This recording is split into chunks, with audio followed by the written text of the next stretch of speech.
So here I am again with Professor Alison Cooley, the head of the Ashmolean Latin Inscriptions Project, and we're looking at some material from the Mediterranean Gallery. Alison, why have you brought us to this gallery at this festive time of the year?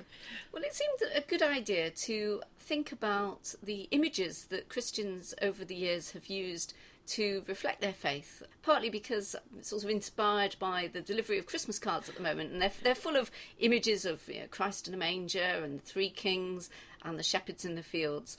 So I just thought it would be interesting to stand back a bit and reflect on the continuities and the changes and in the images that Christians think are important to them. Gold glass is very specific to the city of Rome, and it occurred mainly in the period of late antiquity. So what is gold glass and how is it used? So gold glass is originally a plate or a dish, a complete vessel of glass, and the round base contained images and text of gold leaf sort of sandwiched between the two layers of glass. Now, what we don't have now is we don't have the complete vessels, but instead, after the vessels had been used, it sounds a bit dangerous, but actually the early Christians would smash the glass vessels and embed the bottom part with gold images and text into the walls of the catacombs in Rome next to burials.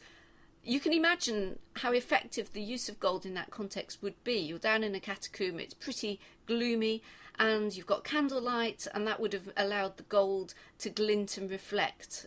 The original function is much debated, but it's thought that a lot of the gold glass would have originally been used in a form of feasting, whether feasting when you bury someone, or feasting for New Year's Day, or a wedding, and that the vessels might originally have been used in a whole range of different occasions. But then the reason why we now have them is the way in which they were then smashed and embedded in the walls of the catacombs. I can see that there are inscribed letters, or rather I should say cut letters really. They're bits of foil that have been sandwiched in. Do the inscriptions on these pieces of gold glass help us at all with how they were used? Well, some of them are quite jolly and they say things like, drink, may you live, pies, they says.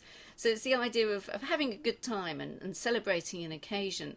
They're not meant to be lamentations and grief. They're meant to celebrate the idea of life after death. So what sorts of images do we find on these gold glass pieces?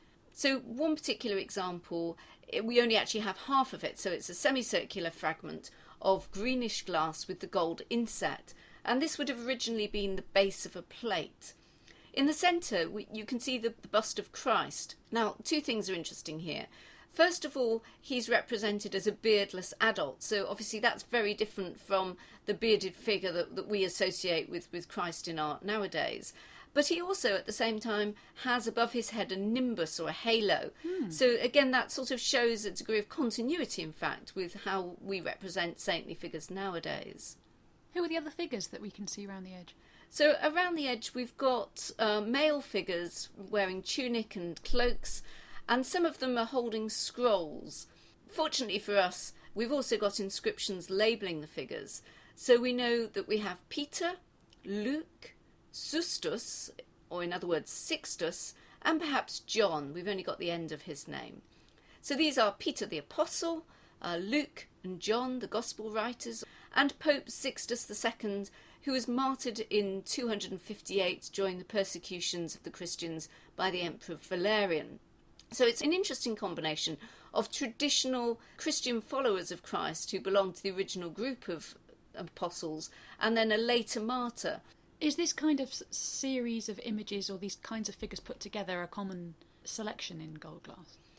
Yeah, so we often have not just one central figure, but a whole series of figures either going around the edge, the circumference of the glass, or within the middle of the glass.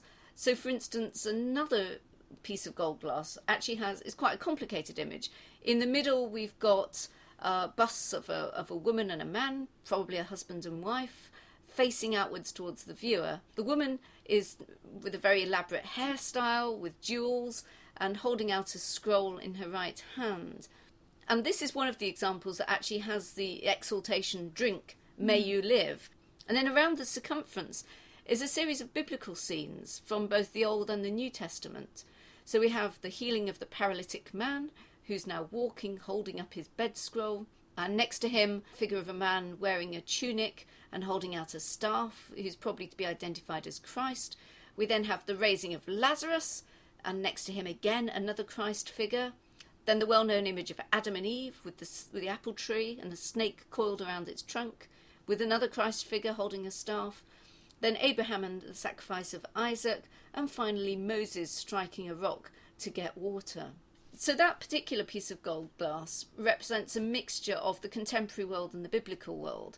But our final example actually depicts simply a man and a woman at prayer. So in the middle we've got, again, a woman with jewels in her hair and around her neck, and the man next to her. So again, probably a husband and wife scene. What's that little symbol that's above his hand? That's a chi-rho symbol. So we've got the Greek letters chi and rho, which represents the name Christus, the beginning of Christ's name. And this becomes a very common Christian symbol in the early days. The final thing just to note is at the top, above the chi-rho, we've then got another bit of text which has the words dignitas amicorum, the dignity of friends. Now, again, we don't know exactly what the significance of that is, but it certainly conjures up the idea of the Christians as a Christian community, as a group of friends, and celebrating each other as a group.